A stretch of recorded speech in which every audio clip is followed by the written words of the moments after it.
आज प्रिपोजिशन होगा।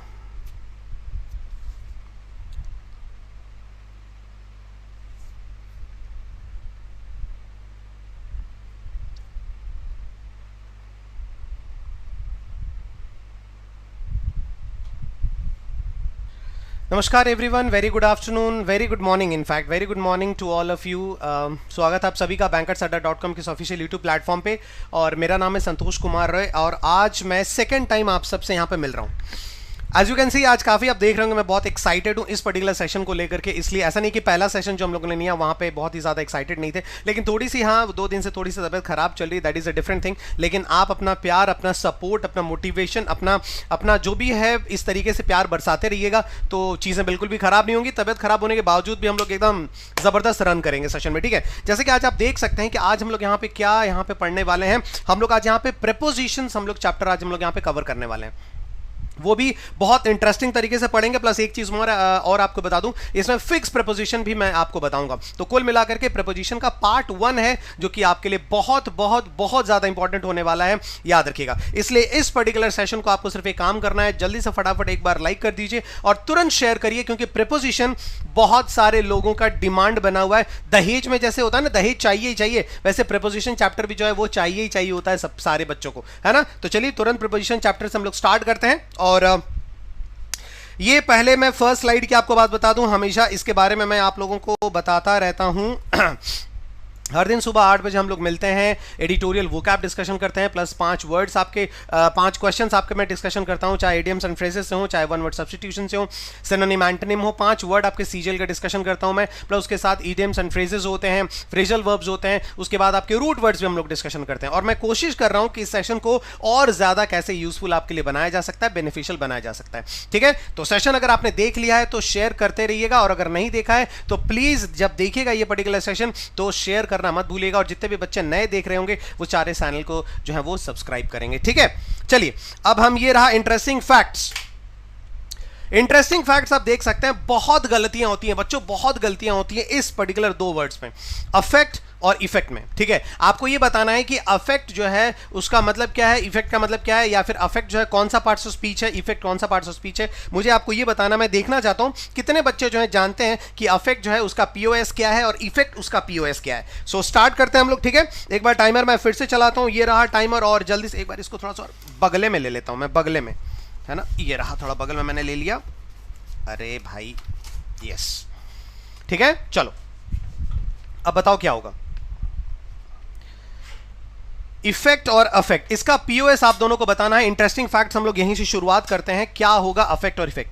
100 में से 90% जो बच्चे हैं वो यहां पे हमेशा गलती करते हैं कि अफेक्ट, वर्ब एंड इफेक्ट। मुझे पता था, सबसे पहले अश्विन मोहन ने स्टार्ट किया ये बोलना, ठीक है, affect verb effect noun, affect verb effect noun, okay, effect means result, effect means result. मुझे पता था आप लोग सभी ये बोलेंगे। देखो generally in books you will find that affect जो है वो आपका वर्ब का फर्स्ट फॉर्म है, ठीक है। इसका सेकंड फॉर्म जो होता है वो होता है आपका अफेक्टेड, ये होता है आपका सेकंड फॉर्म, और अफेक्टेड ही जो होता है वो आता है आपका थर्ड फॉर्म, और अफेक्टिंग जो होता है ये होता है आपका फोर्थ फॉर्म, और अफेक्ट्स, ठीक है, ये है आपका V5, ठीक है। ये सारे के सारे मैंने आपको लिख दिए। अफेक्ट इसका मतलब हो गया प्रभाव डालना, इसका मतलब आपका क्या हो गया, प्रभाव डालना, ठीक है, ये एक वर्ब है। और इफेक्ट का मतलब हो गया प्रभाव, इफेक्ट का मतलब हो गया प्रभाव, और ये एक नाउन है, याद रखिएगा। ये क्या है, ये एक नाउन है, ये जनरली सारे लोग जानते हैं। लेकिन अगर सिर्फ यही होता तो संतोष सर के क्लास में आने की आपको कोई जरूरत नहीं थी, संतोष सर के क्लास में आकर के कुछ एक्स्ट्रा ले जाने की आपको कोई जरूरत नहीं थी। तो जाहिर सी बात है, एज यूजुअल जैसा आप मुझे जानते हैं कि एक्स्ट्रा होगा तभी मैं आज आपको बोलूंगा। तो एक जबरदस्त चीज सुन लो, इफेक्ट जो है वो एक नाउन भी है और वर्ब भी है। इफेक्ट जो है वो एक नाउन भी है और एक वर्ब भी है। सर आज आपने क्या बोल दिया, सर अचानक से, ऐसा तो कहीं पढ़े नहीं थे, ये क्या बोल रहे हैं सर आप, इफेक्ट जो है वो एक नाउन भी और वर्ब भी है। जी हाँ, इफेक्ट नाउन भी और वर्ब भी है। देखो कैसे, मैंने 2 एग्जांपल आपको दिया। पहले मैंने बोला कि दिस मेडिसिन, है ना, this medicine will dash the infected area, ठीक है। दूसरा मैंने आपको बोला the dash of this session is the dash of this session can be seen widely. ठीक है, और तीसरा मैंने बोला the government dash some changes in the GST norms in the GST from 2019. ठीक है, ये 3 सेंटेंसेस मैंने दिए, ध्यान देना. पहला लिखा मैंने द मेडिसिन विल. ठीक है, अब देखो कोई भी चीज अगर सिंपली प्रभाव डाल रही है, सिंपली आपको अफेक्ट कर रही है, प्रभाव डाल रही है, इंपैक्ट कर रही है कुछ, तो फिर हम यहां पे बोलेंगे अफेक्ट. ठीक है, पहला वाला आपका क्या हो जाएगा, अफेक्ट हो जाएगा कि this medicine will affect the infected area. ये मेडिसिन जो है वो जो भी प्रभावित एरिया है, अफेक्टेड एरिया, इंफेक्टेड एरिया, उसको अफेक्ट करेगी, बात खत्म. दूसरा द डैश ऑफ, तो जाहिर सी बात है द डैश ऑफ, तो ये वाला मैंने आपको एक स्ट्रक्चर पढ़ाया था. यहां पे हमेशा आपका क्या होता है, नाउन ही होता है, तो ये आपका आ जाएगा द इफेक्ट ऑफ. लेकिन असली खेला जो है ना, असली खेला, ठीक है, वो कहां है, वो आपका 3rd नंबर सेंटेंस में. The government dash some changes. अगर मैं यहां पे बोलूंगा, इसका मतलब क्या हो रहा है कि सरकार ने कुछ चेंजेस लाए, सरकार ने कुछ चेंजेस को लाया, सरकार कुछ चेंजेस को इंप्लीमेंट किया. तो याद रखिएगा, अगर इफेक्ट एज अ वर्ब है तो उसका मतलब होता है ब्रिंग सम चेंजेस, है ना, bring changes, bring changes into action, इसको बोलते हैं इफेक्ट. मतलब जब भी इफेक्ट अगर वर्ब होता है, उसकी हिंदी होती है चेंजेस लाना या फिर चेंजेस में लाना, उसको बोलते हैं हम लोग इफेक्ट, उसको हम लोग बोलेंगे इफेक्ट. जैसे the government effected some changes, मतलब the government brought some changes. तो कहीं भी अगर इफेक्ट का मीनिंग आ रहा है कि लाना, चेंजेस लाना, तो उस सेंस में आप हमेशा क्या बोलोगे, आप हमेशा बोलोगे इफेक्ट. ठीक है, क्या बोलोगे, इफेक्टेड, मतलब एज अ वर्ब बोलोगे. So the government will effect some changes या the government effected some changes in the GST from 2019, मतलब कुछ बदलाव उन्होंने लाए. द गवर्नमेंट जो है कुछ बदलाव वो लोग लाए. तो हमेशा देखिएगा चेंजेस, ब्रिंग चेंजेस का सेंस अगर है तो फिर इफेक्ट एज अ वर्ब आएगा. केवल चेंजेस, बदलाव का अगर है, इंपैक्ट का कहीं अगर है, प्रभाव का अगर कहीं है, तो फिर इफेक्ट आएगा एज अ नाउन. और प्रभाव डालना का अगर कहीं है तो हम बोलेंगे अफेक्ट बोलेंगे. गेटिंग माय पॉइंट, क्लियर हो गई ये बात? ऑलराइट, क्लियर हो गया ना? ठीक है, अफेक्ट, इफेक्ट और इफेक्ट हर जगह देखिएगा, अफेक्ट वर्ब होता है, इफेक्ट नाउन होता है. लेकिन मैं आपको बता दूं, अफेक्ट और इफेक्ट ये नाउन और वर्ब तो है ही, सॉरी ये वर्ब और नाउन तो रेस्पेक्टिवली है ही, कि अफेक्ट हो गया आपका वर्ब, इफेक्ट हो गया noun.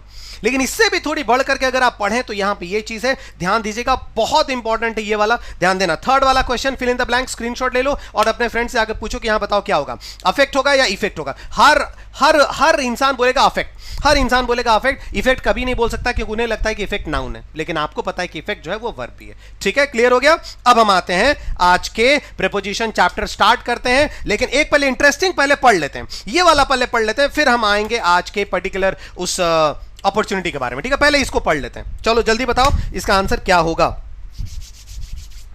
While I was talking dash the students, they, अरे यार, they were होगा यहां पे, they were होगा, they,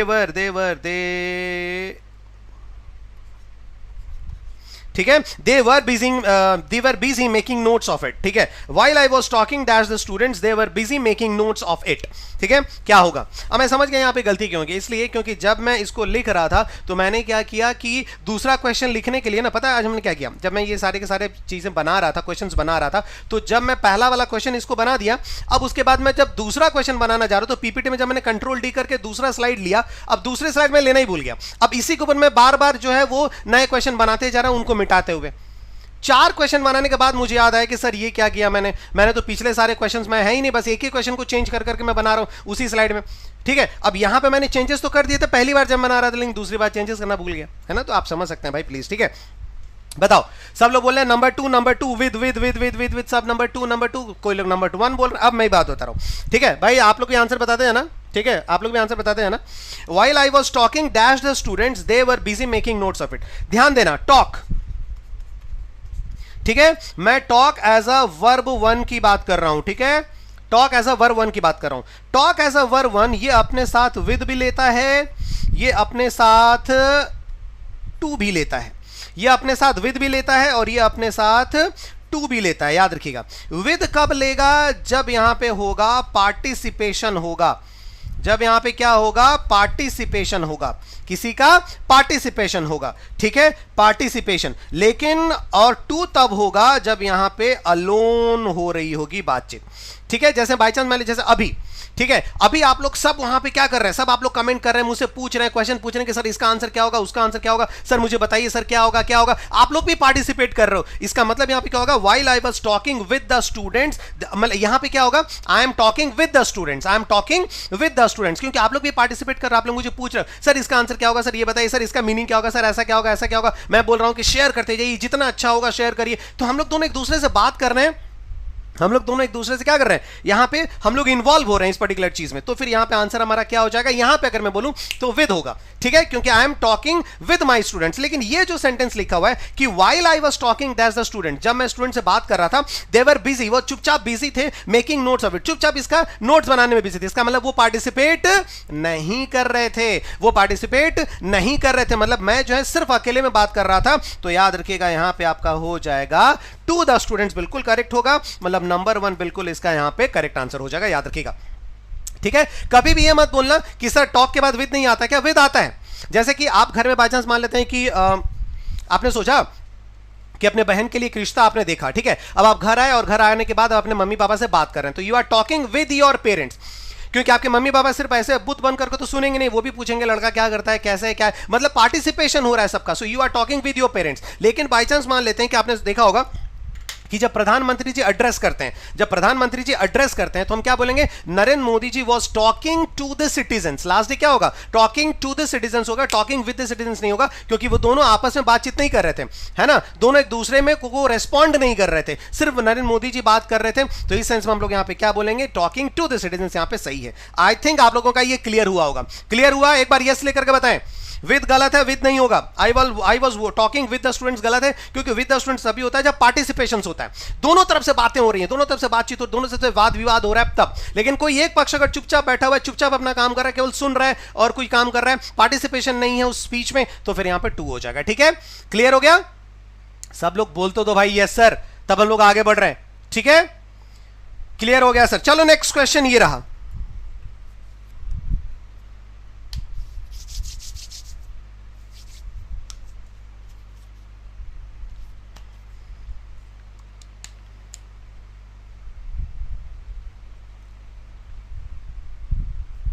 हो जाएंगे, रिकॉर्डेड वीडियोस प्ले हो जाएंगे, टेंशन ना लो। देखो अब इसका आंसर देखो, the policeman, one way communication, बिल्कुल सही बोल रहे हो, the police one way communication मतलब टू टॉक टू, और टू वे कम्युनिकेशन मतलब टॉक विद, बहुत बढ़िया, शानदार, well done. The policeman became angry, policeman became angry, बाकी सब लोग आंसर दे रहे हो कि नहीं जी, मैं देख रहा हूं तुम लोग आंसर दे रहे हो कि नहीं, ठीक है। द पुलिसमैन बिकेम एंग्री, ध्यान देना, एंग्री, ठीक है। इसके पहले तो एक बात बता दूं, एंग्री क्या है, एंग्री आपका एडजेक्टिव है, ठीक है, सारे पार्ट्स ऑफ स्पीच में मैं बता रहा हूं, ध्यान देना।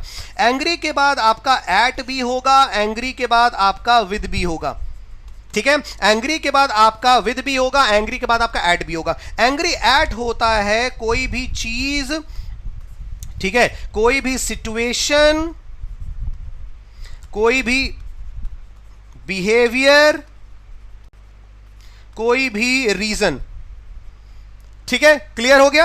अब विद जो होता है, विद होता है आपका समवन, ठीक है, विद क्या होगा आपका समवन पे आ जाएगा, ठीक है। I am angry with you, I am angry with you, someone आ जाएगा जनरली जिससे आप गुस्सा हैं, ह्यूमन बींग्स जो हैं, है ना, ह्यूमन बींग्स जो हैं, या फिर लिविंग बींग्स जो हैं, लिविंग बींग्स आप बोल सकते हो यहां पे, लिविंग बींग्स जो हैं,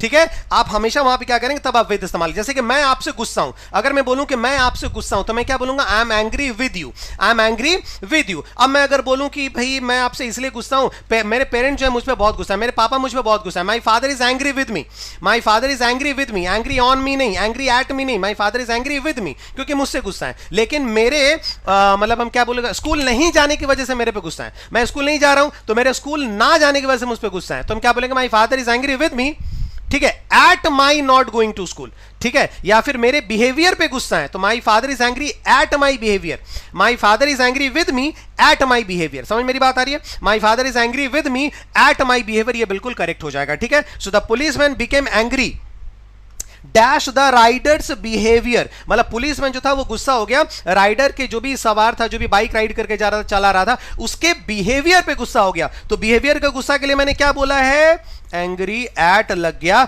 मतलब कि नंबर 3 जो है इसका बिल्कुल राइट आंसर हो गया। एंग्री एट यहां पे आंसर हो जाएगा, ठीक है। एंग्री विद मी, ठीक है। और वो जो आपका बिट्टू और बिट्टी जो था ना, डोंट एंग्री मी, वो गलत है, ठीक है, वो ग्रामर के अकॉर्डिंगली गलत है, ठीक है, ये याद रखना। सो एंग्री विद और एंग्री एट दोनों होता है। एंग्री विद का मतलब हो गया कि आप किसी इंसान से गुस्सा है, ठीक है, और एंग्री एट मतलब जिस वजह से उस पर गुस्सा है, तो वो वजह, वो रीजन, वो बिहेवियर, वो कॉज, ठीक है, वो सिचुएशन, उसके लिए लिखा जाता है। हमेशा हम क्या लिखेंगे, एंग्री एट, और जो आपके जिस पे गुस्सा है, आप जिस चीज जिनसे गुस्सा है उस इंसान को हम लिखेंगे एंग्री विद, ठीक है। अब नेक्स्ट क्वेश्चन पे हम आ जाते हैं। नेक्स्ट क्वेश्चन ये रहा भाई आप सबका,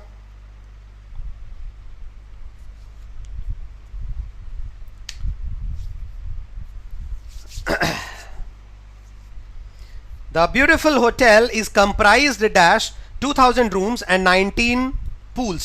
जल्दी बताओ क्या होगा। द्विवेदी जी क्या हो गया, आज आप खुश नहीं है। हाँ, my friend is angry with me at not going market. बहुत बढ़िया, बहुत शानदार। देखो my the beautiful hotel is comprise, देखो ये वाला जो है ये आपका इस वर्ड के ऊपर सारा डिपेंड करता है, कंप्राइज, है ना। मैं आपको पहले बता दूं कंप्राइज एक्चुअली है क्या, कंप्राइज वर्ब का फर्स्ट फॉर्म है जिसका मतलब होता है बनना, है ना, जिसका मतलब क्या हुआ, बनना। अब देखो कंप्राइज जो है वो आपका एक्टिव वॉइस में भी इस्तेमाल होता है, वो आपका पैसिव वॉइस में भी इस्तेमाल होता है, ठीक है। वो आपका एक्टिव वॉइस में भी आएगा, आपका पैसिव वॉइस में भी आएगा। अगर एक्टिव वॉइस में आ रहा है तो याद रखिएगा ऑफ लगे, सॉरी, अगर एक्टिव वॉइस में आ रहा है, ऑफ का ही प्रॉब्लम है ना, तो ऑफ नहीं लगेगा।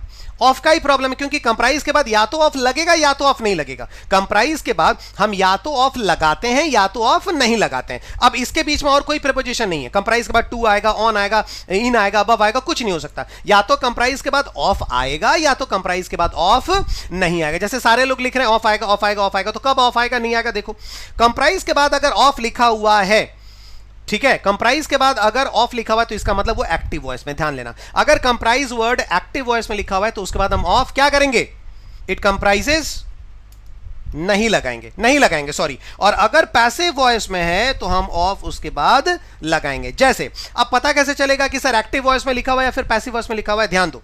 पैसिव वॉइस में अगर लिखा हुआ है तो ऐसे लिखा गया होगा, is, are, was, were plus comprised, ऐसे लिखा गया होगा, ठीक है। अगर पैसिव वॉइस में लिखा है तो ऐसे लिखा गया होगा, ठीक है। Is are, is am are, is are, was, were, या फिर has, have, had,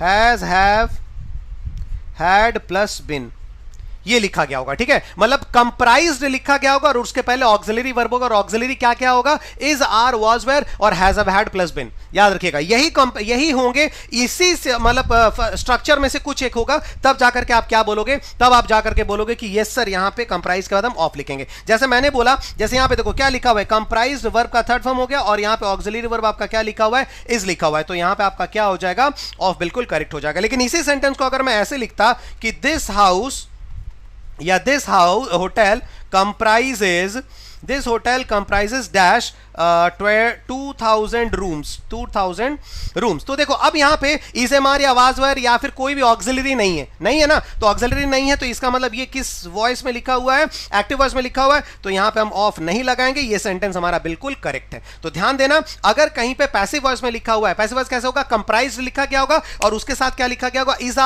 are, was, were या फिर हैज बिन, हैव बिन या फिर हैड बिन, ऐसा अगर लिखा गया है तो आप समझ जाना कि इसके बाद ऑफ 100% आएगा। और अगर केवल कंप्राइजेस लिखा हुआ है या कंप्राइज है, ठीक है, तो फिर क्या आ जाएगा, तो फिर वहां पे ऑफ नहीं होगा। मतलब अगर मैं और ज्यादा शॉर्ट कर दूं इस फॉर्मूला को, तो कहीं पे अगर ऐसा लिखा हुआ है कि कंप्राइज, है ना, कहीं पे अगर ऐसा लिखा हुआ है कि कंप्राइज या फिर कंप्राइज्ड, ठीक है, या फिर कंप्राइजेस, ठीक है, तो याद रखना इसके बाद हम ऑफ नहीं लगाएंगे, ठीक है। लेकिन कहीं अगर ऐसा लिखा हुआ है कि auxiliary verb plus comprised, auxiliary verb plus comprised, तब समझना कि यहां पे ऑफ लग जाएगा। पूरा स्क्रीनशॉट ले लो, बात खत्म। पूरा स्क्रीनशॉट ले लो, बात आपको पूरा क्लियर हो जाएगा। ठीक है, क्लियर होगी बात। चलो अब हम नेक्स्ट पे चलते हैं। ये रहा,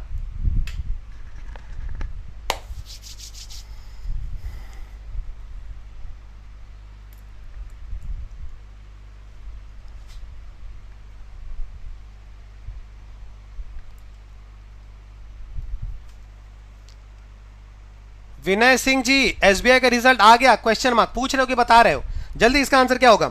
देखो, पुलिस अरेस्टेड थी, पुलिस ने उस चोर को अरेस्ट कर लिया हु आफ्टर स्टीलिंग, जो कि चोरी करने के बाद was walking dash the road walking dash the road पे वॉक कर रहा था। तो अगर मैं यहां पे आपसे पूछता हूं कि I was walking dash the road, अब यहां पे आप कौन सा प्रीपोजिशन भरेंगे बताइए? I was walking dash the road, walking by the road, walking on the road, walking across the road, walking along the road, walking beside the road. इसका मतलब आप क्या इस्तेमाल करेंगे, कौन सा इस्तेमाल करेंगे? ध्यान देना। देखो, जनरली सारे लोग, मैक्सिमम लोग बोलते हैं walking walking walking walking walking on the road on the road on the road. मुझे मालूम है 100 में से 90 लोग यही बोल रहे हैं कि sir walking on the road होगा, वॉकिंग ऑन द रोड होगा।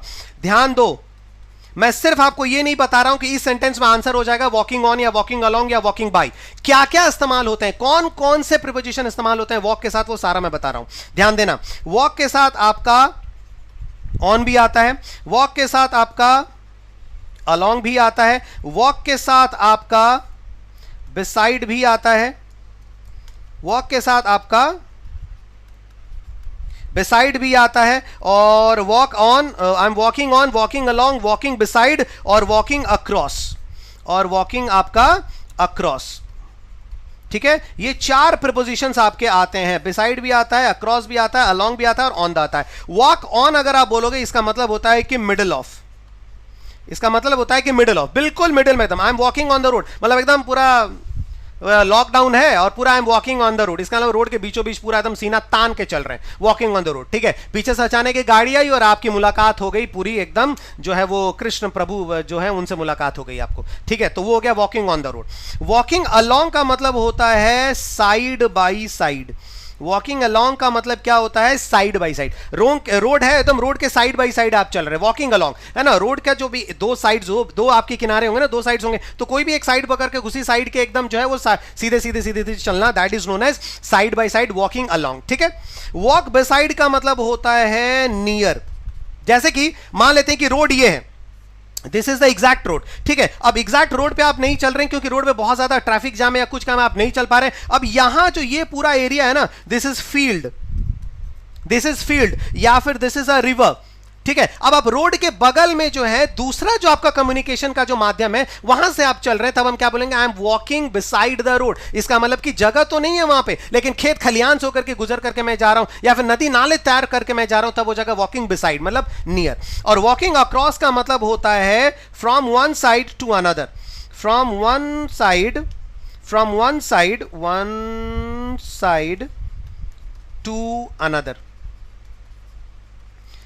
ठीक है, ये आपका हो गया। तो मतलब वॉकिंग अक्रॉस मतलब क्या हो गया? हम ऐसे बोल सकते हैं कि हम ऐसा बोल सकते हैं आई वॉज अबाउट टू, या I was living for my exam. ठीक है, या I was going to the examination centre, मैं एग्जामिनेशन सेंटर की तरफ जा रहा था। Suddenly a cat came across, या फिर suddenly a cat went across, या फिर केम अक्रॉस द रोड, या वॉकड अक्रॉस द स्ट्रीट। इसका मतलब क्या हो गया? बिल्कुल इस धार से इस साइड से बिल्कुल उस साइड में रास्ता काटते हुए पार करके। तो पूरा एक साइड लेकर के दूसरी साइड को काट करके, रास्ता काट करके पार कराना, दैट इज वॉकिंग अक्रॉस। ठीक है, तो वॉक के साथ आपको चारों मीनिंग पता चल के यहां पे क्या बोला जा रहा है कि आप पूरा एकदम सीना तान के चोर चोरी करने के बाद रास्ते के बीच में तो नहीं चलेगा, रास्ते के एकदम पूरा साइड में चल रहा होगा। तो यहां पे आपका क्या हो जाएगा? वॉकिंग अलोंग बिल्कुल करेक्ट हो जाएगा, मतलब कि नंबर 4 जो है वो आपका बिल्कुल राइट आंसर हो जाएगा। Getting my point? क्लियर हो गया? ऑल राइट, इतना समझ में आ गया सबको? जेब्रा क्रॉसिंग, चलो ठीक है। देव शुक्ला, बहुत बढ़िया बात कर रहे हो, बहुत बढ़िया। नेक्स्ट क्वेश्चन ये रहा।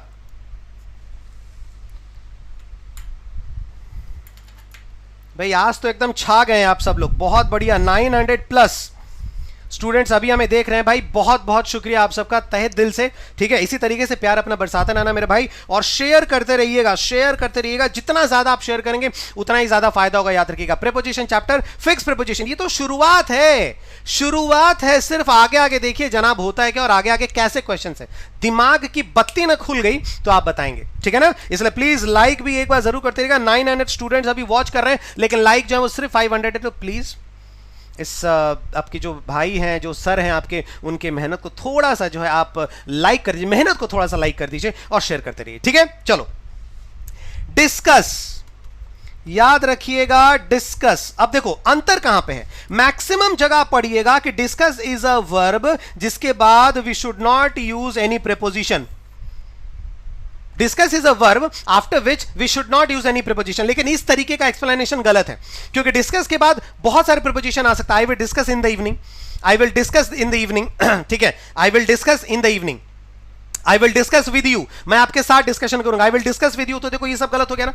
हमेशा याद रखना, इसको ऐसे याद करना है कि आई डिस्कस जो है ये एक ऐसा वर्ब का फर्स्ट फॉर्म है जिसके बाद अबाउट कभी नहीं आएगा, जिसके बाद दूसरा कोई भी प्रीपोजिशन आ सकता है, लेकिन ये जो अबाउट प्रीपोजिशन है इसके हम कभी भी इस्तेमाल नहीं करेंगे। अबाउट प्रीपोजिशन हम कभी इस्तेमाल नहीं करेंगे। जैसे कि आप देखो हिंदी में क्या बोलते हो, मैं प्रीपोजिशन, आज हम लोग प्रीपोजिशन के बारे में डिस्कशन करेंगे, प्रीपोजिशन के बारे में डिस्कशन करेंगे। So I will discuss about preposition. Hindi के बिल्कुल ज्यों का त्यों, ज्यों का त्यों जब आप बनाते हो इंग्लिश तो क्या बन जाएगा, आई विल डिस्कस अबाउट प्रीपोजिशन। लेकिन ये गलत है, क्या बोलोगे, आई will discuss prepositions, I will discuss prepositions। हम आज ग्रामर डिस्कशन करेंगे, I will discuss grammar, I will discuss grammar rules। आज मैं कुछ एडिटोरियल वोकैब डिस्कशन करूंगा, I will discuss editorial vocab. तो कोई भी चीजें आप याद रखिएगा, डिस्कस के बाद अबाउट कभी नहीं आएगा, दूसरा प्रीपोजिशन आप इस्तेमाल कर सकते हैं। तो इसका राइट आंसर यहां पे आ जाएगा नंबर 5। मुझे पता था मैक्सिमम लोग कह रहे हैं कि sir today I will discuss on important preposition, ये बिल्कुल गलत है, बिल्कुल गलत है। डिस्कस के बाद, डिस्कस के बाद अब हम अबाउट यूज नहीं करेंगे तो दूसरा प्रीपोजिशन इस्तेमाल कर सकते हैं। हम यहां पे डिस्कस दूसरा प्रीपोजिशन इस्तेमाल कर सकते हैं, तो ऑफ, विद या फिर ऑन क्यों नहीं होगा, इसलिए क्योंकि डिस्कस के बाद अगर ऑब्जेक्ट लिखा हुआ है, अगर ऑब्जेक्ट आपका लिखा हुआ है तो हम इस ऑब्जेक्ट के साथ अबाउट या फिर नो प्रीपोजिशन, इस ऑब्जेक्ट के साथ हम कोई भी प्रीपोजिशन इस्तेमाल नहीं करेंगे। जैसे मैं यहां पे क्या डिस्कशन करने वाला हूं, इंपॉर्टेंट प्रीपोजिशन, तो इंपॉर्टेंट प्रीपोजिशन मेरा क्या हो गया, ऑब्जेक्ट हो गया, इसलिए यहां पे क्या हो जाएगा, नो प्रीपोजिशन। यहां पे आपका आंसर हो जाएगा, क्या हो जाएगा, नो प्रीपोजिशन। जैसे मैं अगर बोलूंगा कि मैं आज आपके साथ प्रीपोजिशन डिस्कशन करूंगा, तो मैं क्या बोलूंगा, आई विल डिस्कस प्रीपोजिशन आपके साथ, विद यू, क्योंकि यहां पे यू जो है वो आपका ऑब्जेक्ट नहीं, यहां पे प्रीपोजिशन ऑब्जेक्ट है। तो अगर डिस्कस के बाद ऑब्जेक्ट लिखा हुआ है, क्या डिस्कस करने जा रहे हैं, अगर डिस्कस के बाद डिस्कस व्हाट, अगर इसका आंसर लिखा हुआ है मतलब ऑब्जेक्ट अगर है, तो फिर याद रखिएगा अबाउट नहीं लगेगा, कोई भी प्रीपोजिशन नहीं लगेगा, नो प्रीपोजिशन आंसर होगा। ठीक है, क्लियर हो गया। नेक्स्ट क्वेश्चन,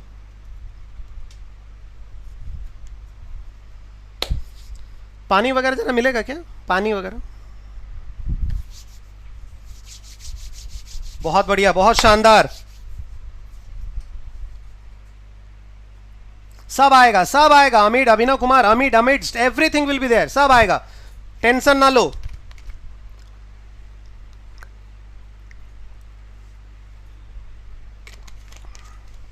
सारी चीजें आएंगी, बताते जाओ। देखो, as the new system is accessible, नया सिस्टम जो है वो एक्सेसिबल है, मतलब नया सिस्टम जो वो रीच में है। पीपल, किनके रीच में है, पीपल के रीच में है। Easily, it can be easily hacked, इसको इजीली हैक किया जा सकता है। तो याद रखना, एक्सेस, ठीक है, एक्सेस, इसके बाद प्रीपोजिशन जो लगता है वो टू लगता है, और एक्सेसिबल के बाद जो प्रीपोजिशन लगता है वो भी आपका टू लगेगा।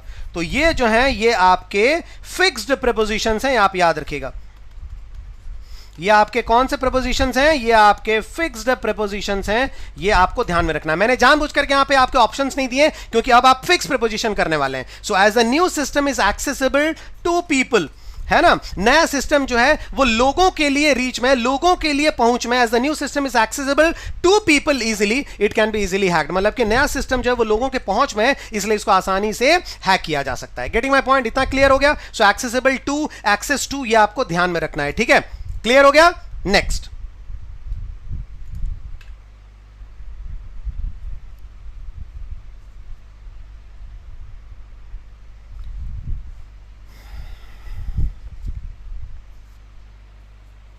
चलो अब इसका आंसर क्या होगा, come on. Very good Lisa, access to, accessible to. देखो अब ये सेशन इंपॉर्टेंट क्यों है मैं इसलिए आपको बताता हूं, इसलिए क्योंकि मैं यहां पे सिर्फ उस पर्टिकुलर क्वेश्चन का आंसर नहीं देता हूं, उसके साथ अलग इस्तेमाल जितने भी आपके वर्ड्स होंगे मैं उन सारे प्रपोजिशन के बारे में डिस्कशन करता हूं। जैसे देखो यहां पे लिखा हुआ है, after the death of her husband, अपने पति के मृत्यु के पश्चात, शी हैज बीन एक्स्टम्ड, वो बिल्कुल आदी हो चुकी है, sufferings and hard work, sufferings मतलब पीड़ा, व्यथा, कष्ट और कड़ी मेहनत की आदी हो चुकी है। तो यहां पे मैं आदत की बात कर रहा हूं, आदत, यहां पे मैं आदत की बात कर रहा हूं, यहां पे मैं आपके हैबिट की बात कर रहा हूं, राइट, हैबिट की बात कर रहा हूं। तो सब लोग लिख रहे हैं to to to to to to to to to, है ना। अब मैं आपको बता रहा हूं आदत या हैबिट से रिलेटेड आपके कितने वर्ड्स हैं। पहला वर्ड है आपका एक्स्टम्ड, ठीक है, दूसरा वर्ड है आपका एडिक्टेड, और तीसरा वर्ड है आपका हैबिचुएटेड, ठीक है। ये तीन वर्ड है, एक्स्टम्ड, एडिक्टेड और habituated. Getting my point, clear होगी बात। एक्स्टम्ड का मतलब भी आदत हो जाना, आदी होना, एडिक्टेड का मतलब भी आदी होना, और हैबिचुएटेड का मतलब भी आदी होना। याद रखिएगा एक्स्टम्ड के साथ कौन सा प्रीपोजिशन आता है बच्चों, टू आता है, वेरी गुड। एडिक्टेड के बाद कौन सा प्रीपोजिशन आता है, जल्दी से लिखो, एडिक्टेड के बाद कौन सा प्रीपोजिशन आता है। जैसे मैंने बोला आई am addicted dash smoking, I am addicted dash smoking, तो क्या लिखोगे, जो प्रीपोजिशन आएगा स्मोकिंग के साथ लिखना। I am addicted dash smoking, with smoking, of smoking, from smoking, by smoking, to smoking, क्या हो जाएगा, आई एम एडिक्टेड। याद रखना एडिक्टेड के बाद भी टू आता है, तो एडिक्टेड के बाद टू आएगा, एक्स्टम्ड के बाद टू आएगा, इन दोनों के बाद टू आ गया। लेकिन हैबिचुएटेड के बाद आता है आपका ऑफ। बहुत बड़ा डिफरेंस है इन दोनों में, है ना। मैक्सिमम लोग आपको ये बोलेंगे कि हैबिचुएट के बाद भी टू आता है, या हैबिचुएट के बाद फ्रॉम आएगा, या हैबिचुएट के बाद बाई आएगा, नहीं, हैबिचुएटेड के बाद ऑफ आता है। जैसे कि I am habituated of smoking, I am habituated of gambling, I am addicted to gambling. तो याद रखिएगा एडिक्टेड और एक्स्टम्ड के बाद टू आएगा और हैबिचुएटेड के बाद ऑफ आएगा। तो यहां पे आपका आंसर आपका क्या हो जाएगा, यहां पे आपका आंसर हो जाएगा two is your right answer. Getting my point, clear हो गया। सेशन अगर मजेदार आ रहा है तो एक बार यस सर लिख करके बताइए, यस सर, यस सर मजा आ रहा है, यस सर मजा आ रहा है, एक बार लिख करके चलिए। और 950 के आसपास बच्चे अभी हमारे साथ यहां पे जुड़े हुए हैं। आज मैं आशा करता हूं कि 1000 प्लस इस पर्टिकुलर सेशन में जुड़ेंगे। यार प्लीज एकदम दिल नहीं तोड़ना, मन ना तोड़ना, ठीक है यार, दिल ना तोड़ना, मन ना तोड़ना यार प्लीज, ठीक है। नेक्स्ट आ गया, लो अभी बता के गए, आ गया वो क्वेश्चन, अभी बता करके गए और वो क्वेश्चन आ गया।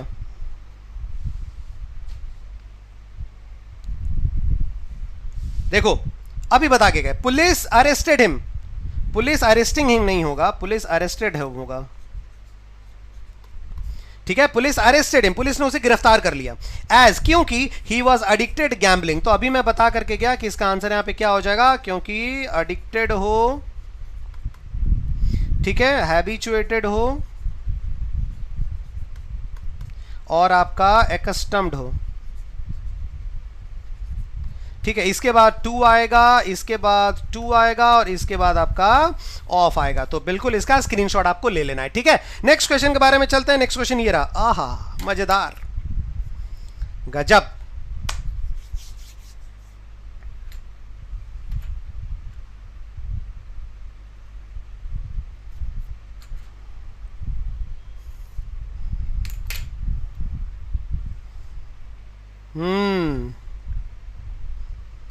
डाई के बाद क्या होगा,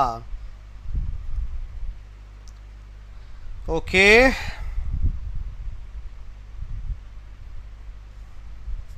चलो भाई। देखो इस क्वेश्चन का जब आंसर मैं बताऊंगा ना तो सब लोग गुस्सा मत होना यार, ठीक है।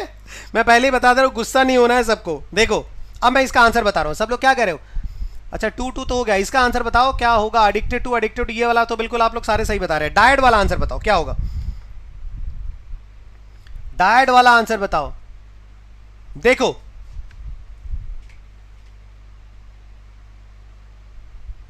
बारिश आने वाली है आपके यहां पे, तो क्या हो गया, बारिश आ गई तो कोई टेंशन नहीं है। आज शेयर करते रहिए। देखिए 960 हम लोग क्रॉस कर गए, 1000 आज क्रॉस करना ही है, पहला हमारे लिए लैंडमार्क है, ठीक है। देखो विद और इन कह रहे हैं, देखो मैं आपको बताता हूं, डाई V1, ठीक, ऐसे नहीं लिखते हैं यार, ऐसे लिखते हैं डाई, ठीक है। ये आपका क्या है, वर्ब फॉर्म, तक मजा नहीं आ रहा है।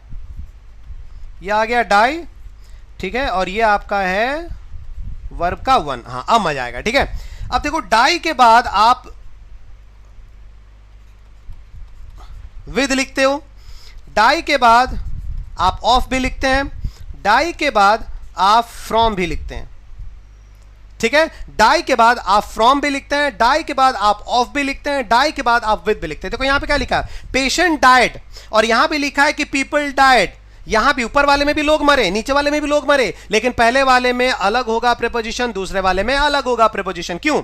डाइड ऑफ हम तब बोलेंगे जब डायरेक्ट कॉज हो, डायरेक्ट कॉज हो, कोई डिजीज हो, डायरेक्ट कॉज या फिर डिजीज, मतलब डायरेक्ट बोला गया died dash this, died dash this, एकदम डायरेक्ट कोई कॉज हो, एकदम डायरेक्ट, मतलब ये चीज हुई और उससे डायरेक्ट वो मर गया। वो चीज की वजह से उसके शरीर में, बॉडी में कुछ दूसरी चीजें हुई और उसकी वजह से वो मरा, तब यहां पे ऑफ नहीं होगा, वो हो गया आपका इनडायरेक्ट कॉज। समझ में मेरी बात आ रही है? जैसे एक्सीडेंट हुआ, डायरेक्ट उसके ऊपर जो है वो ट्रक जो है उसको कुचलते हुए निकल गई, वो मर गया, ठीक है ना, तो एक्सीडेंट की वजह से वो मर गया। Getting my point? डायरेक्ट वो मर गया, तो डाइड ऑफ एन एक्सीडेंट, ठीक है, डाइड ऑफ एक्सीडेंट। अब died in a road accident भी होता है, लेकिन डाइड, अब अगर अब आपको ऑफ आ गया तो डाइड ऑफ एक्सीडेंट हम बोलेंगे, ठीक है। डाइड ऑफ डिजीज, कोई भी डिजीज का नेम अगर हो तब भी आप बोलोगे, क्या बोलोगे? डाइड ऑफ अ डिजीज, ठीक है। क्लियर हो गई बात? मैं आपको पहले बेसिक समझा देता हूं, फिर मैं आपको आगे बताऊंगा, ठीक है।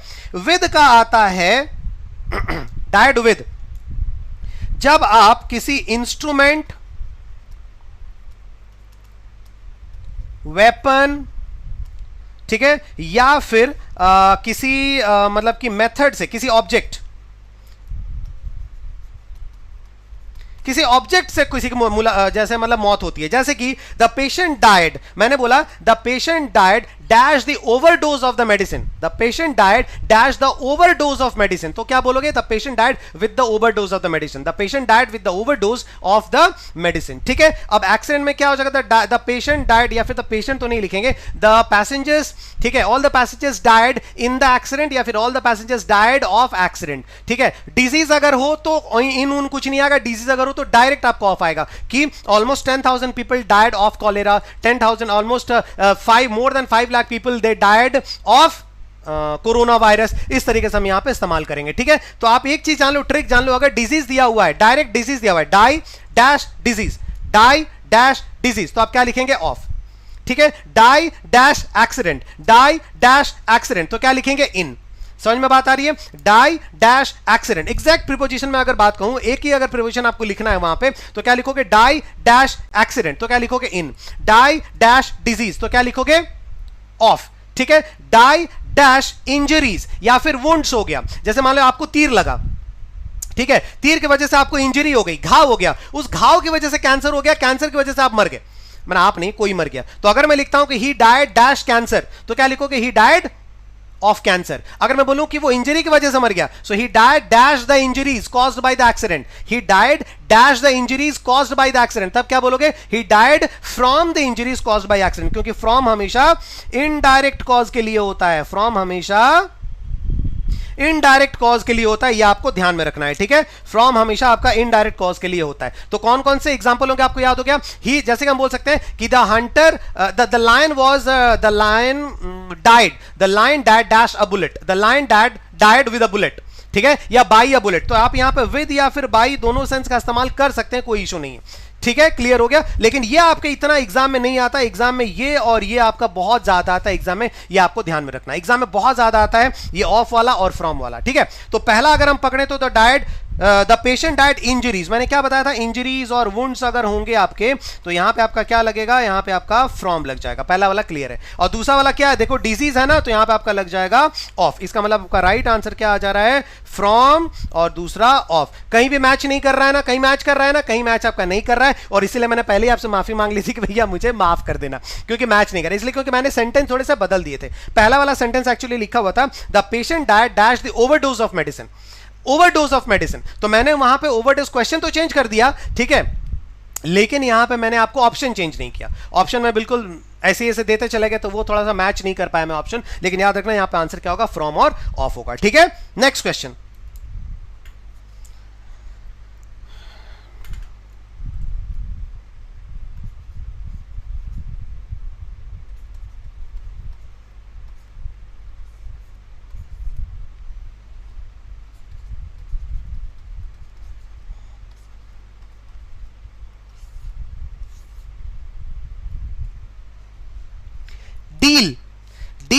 होता है उसका मतलब क्या होता है, डील। डील करना मतलब क्या होता है, मैनेज करना, बर्दाश्त करना, बर्दाश्त नहीं मैनेज करना, एडजस्ट करना। अब डील के बाद आपका विन भी आ सकता है, डील के बाद आपका इन भी आ सकता है, डील के बाद आपका विद भी आ सकता है। भाई 990 क्रॉस कर गए हम लोग, 990 क्रॉस कर गए भाई। जल्दी से शेयर करते रहिए मेरे प्यारे भाई दोस्तों बंधुओं, शेयर करते रहिए। आज कम से कम 1000 हम लोगों को पहुंचाना, याद रखिएगा। ना दिल ना तोड़ना, मन ना तोड़ना, याद रखना है, ठीक है।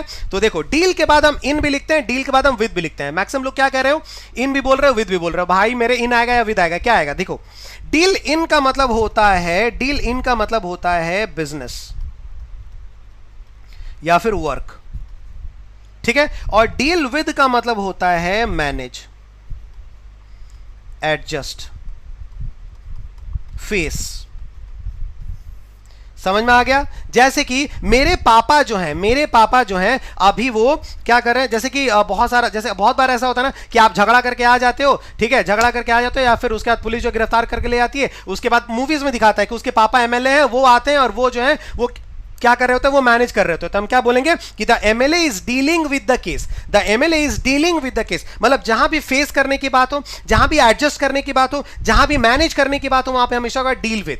क्या होगा? Deal with. और ये हमेशा देखिएगा डील विद के बाद जो होता है ना, कोई नेगेटिव वर्ड ही आएगा, क्योंकि जाहिर सी बात है नेगेटिव वर्ड के साथ ही आप फेस करने की बात आएगी। जैसे कि अभी हमको जिस तरीके से जो इंडिया जो है फेस कर रही है कोरोना वायरस पैंडेमिक को, so the way India is dealing dash the pandemic of corona virus, तो क्या होगा? Dealing with the pandemic of corona virus. क्यों? क्योंकि कोरोना वायरस से वो मैनेज कर रही है, एडजस्ट करके चल रही है, उसको फेस कर रही है, सामना कर रही है, सो डील विद। लेकिन डील इन कब होगा? डील इन तब होगा जब आप कोई बिजनेस कर रहे हैं। जैसे कि हम बोल सकते हैं कि मेरा फ्रेंड जो है बहुत ज्यादा जो क्या हो गया, बार बार एग्जाम दे रहा है, बार बार एग्जाम दे रहा है, वो फेल हो गया, बार बार एग्जाम फेल हो रहा है। अब मेरा दोस्त जो है वो अब कंपिटिटिव जो एग्जामिनेशन वो छोड़ दिया, कंपिटिटिव सेक्टर ही छोड़ दिया, अब शेयर मार्केट जो है उसमें काम कर रहा है। तो काम करने का सेंस, बिजनेस का सेंस, तब यहां पे क्या हो जाएगा? तब यहां पे डील इन बिल्कुल सही हो जाएगा। मतलब नंबर 4 आपका बिल्कुल क्लियर आंसर हो गया। Getting my point? देखो 997 हो गया मेरे भाई, 997 हो गया, अब पीछे नहीं हट सकते, ठीक है, क्लियर। चलो नेक्स्ट क्वेश्चन।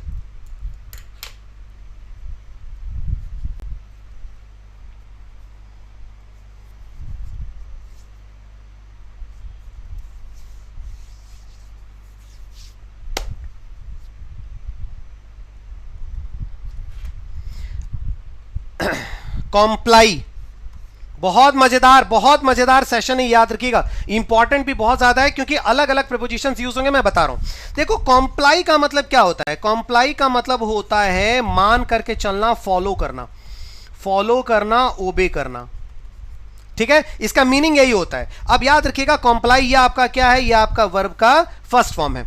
इसके बाद जो हम प्रीपोजिशन इस्तेमाल करते हैं वो इस्तेमाल करते हैं विद, कॉम्प्लाई विद, ठीक है। फॉलो के बाद नो प्रीपोजिशन, फॉलो के बाद नो प्रीपोजिशन अगर ऑब्जेक्ट दिया हुआ है, we will follow the instructions, we will follow the instructions, no preposition लिखेंगे अगर ऑब्जेक्ट लिखा हुआ है। लेकिन कंप्लाई के बाद हम विद लिखेंगे, we will comply with the regulations, we will follow the regulations. Getting my point? तीसरा मैं आपको एक और चीज दिखा रहा हूं, अबाइड। अबाइड का भी मतलब यही होता है फॉलो, लेकिन अबाइड के बाद हम क्या लिखते हैं?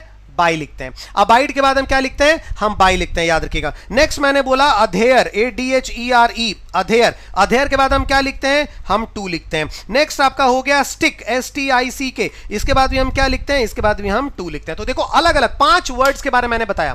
पहला मैंने बोला कॉम्प्लाई, कॉम्प्लाई का मतलब होता है फॉलो करना, उसको पालन करके चलना। सो कॉम्प्लाई के बाद हमेशा जनरली यहां पे क्या लिखते हैं? कॉम्प्लाई विद द रिक्वेस्ट होगा।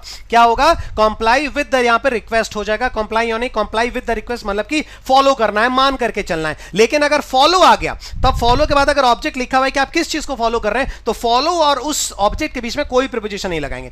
जैसे कि मान लो मैंने लिखता हूं यहां के कि डैश द रूल्स, ठीक है, डैश द रूल्स, ठीक है। और यहां पे आपका लिखा हुआ है, पहला क्वेश्चन लिखा हुआ है, ऐसे लिखा हुआ है dash the rules, dash the rules, ये लिखा हुआ है। अब पहला अगर आप लिख रहे हो कॉम्प्लाई, ठीक है, तो आपको लिखना पड़ेगा कॉम्प्लाई विद द रूल्स, ठीक है। दूसरा अगर आप बोल रहे हो फॉलो, तो डायरेक्ट बोलना पड़ेगा follow the rules, no preposition. तीसरा आप बोलना पड़ा, अगर आप अधेयर बोल रहा है कि बिल्कुल उसी को मान के चलो, चिपके रहो, तो आप क्या बोलोगे? Adhere to the rules. चौथा अगर आप बोलोगे स्टिक, तो वहां पे क्या बोलोगे? Stick to the rules. पांचवा अगर आप बोलना चाह रहे हो अबाइड, तो अबाइड के बाद आप क्या बोलोगे? Abide by the rules. तो ये बहुत इंपॉर्टेंट, ये मैक्सिमम आपके एग्जाम में आता है, तो ये आप ध्यान में रख करके चलेंगे, ठीक है। क्लियर हो गया? इसका आंसर हो गया विद, ठीक है। आगे बढ़ते हैं।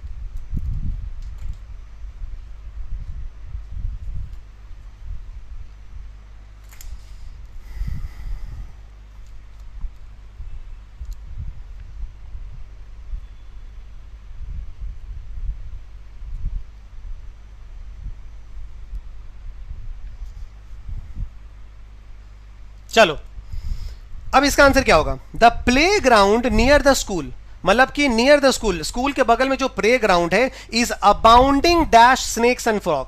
अबाउंडिंग का मतलब क्या होता है? सबसे पहले तो अबाउंडिंग का मतलब जानो कि अबाउंडिंग का मतलब होता है फील्ड।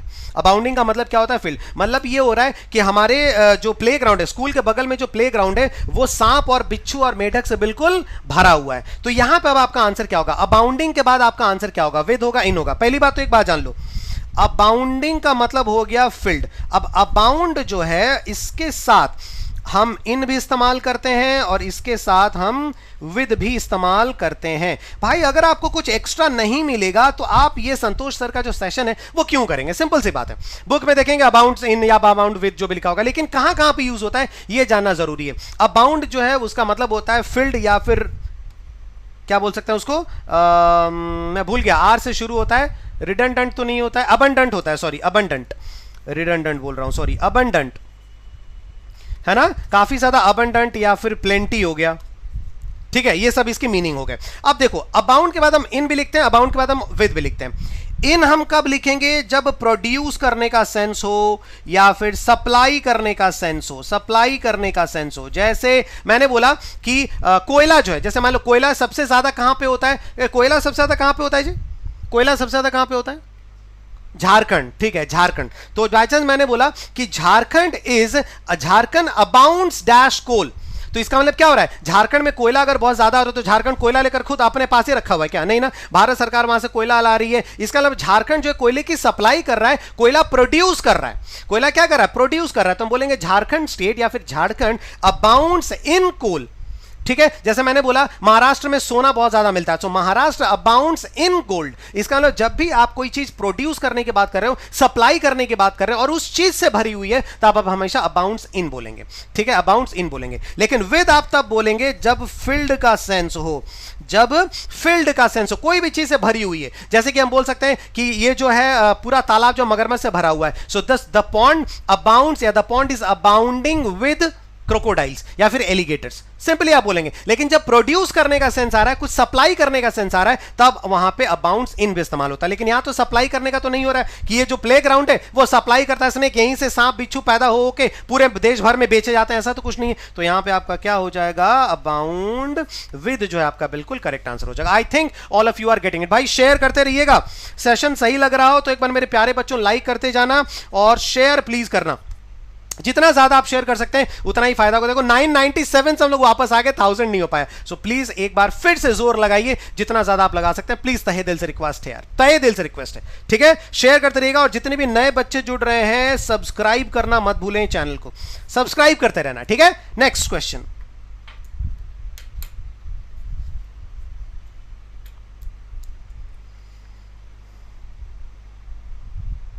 झारिया coal mines, Jharia coal mines, हाँ बहुत बढ़िया, शानदार, झरिया कोल माइंस है, वेरी गुड।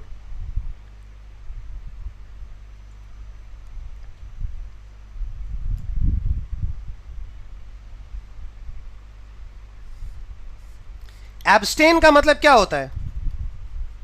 एब्स्टेन का मतलब होता है अवॉइड, दूर रखना, है ना, दूर रखना या फिर दूर करना। एब्स्टेन का मतलब होता है अवॉइड। अब बोला क्या जा रहा है? ही बिकेम अ सेव्ड, वो एक साधु बन गया।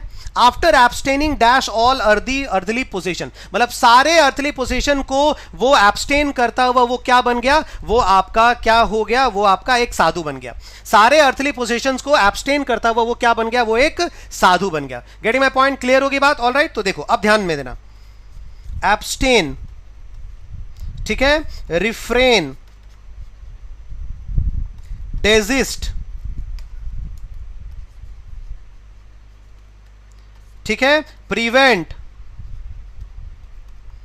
इन सब का मतलब सेम होता है, सबका मतलब सेम होता है। और इन सब के बाद आपका प्रीपोजिशन इस्तेमाल होता है फ्रॉम, और तुरंत इनके बाद हम अगर वर्ब लगाएंगे तो आईएनजी आएगा। तो इसको खैर अभी नहीं लगा, अभी यूज नहीं करेंगे, अभी हम लोग क्या करेंगे? फ्रॉम लगाएंगे। ठीक है, तो यहां पे क्या हो जाएगा? एब्सटेनिंग फ्रॉम, यहां पे जो है बिल्कुल राइट आंसर आ जाएगा। ठीक है, सिर्फ ये नहीं, इसके साथ भी मैं बहुत सारे आंसर आपको बता रहा हूं, ध्यान रखिएगा। He became a saint after abstaining from all earthly positions. ठीक है, he became a saint after abstaining from all earthly positions. तो एब्सटेन का मतलब दूर करना, रिफ्रेन का मतलब दूर रखना, डेजिस्ट का मतलब मना करना, दूर रखना, प्रिवेंट का मतलब भी रोकना, दूर रखना। इन सब के बाद हमेशा क्या होगा? फ्रॉम इस्तेमाल होगा, ये आपको ध्यान ध्यान में रखना है, ठीक है। क्लियर हो गई बात? नेक्स्ट क्वेश्चन करते हैं।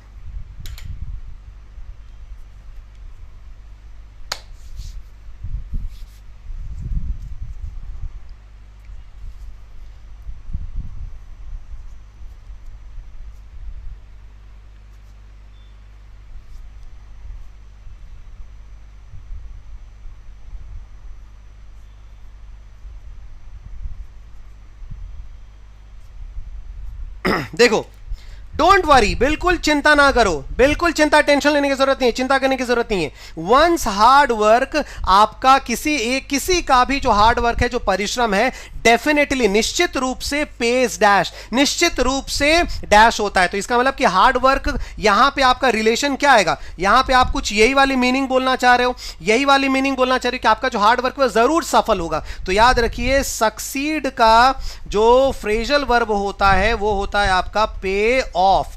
क्या होता है? पे ऑफ होता है। तो यहां पे होगा pays off. Very good, very very good, बहुत शानदार, पेज ऑफ होगा। Don't worry, once hard work definitely pays off. क्या हो जाएगा? Pays off will be right answer, क्योंकि पेज ऑफ का मतलब होता है सक्सीड। ये आपको ध्यान में देना है, ठीक है। पेज ऑफ का मतलब क्या होता है? सक्सीड। ये आपको ध्यान में रखना है, ठीक है। प्लीज बच्चों देखो, 1000 के आसपास बच्चे देख रहे हैं और लाइक जो है 1000 नहीं है। प्लीज सेशन के अंदर ही लाइक्स कम से कम 1000 तो कर दो यार, है ना। चलो नेक्स्ट।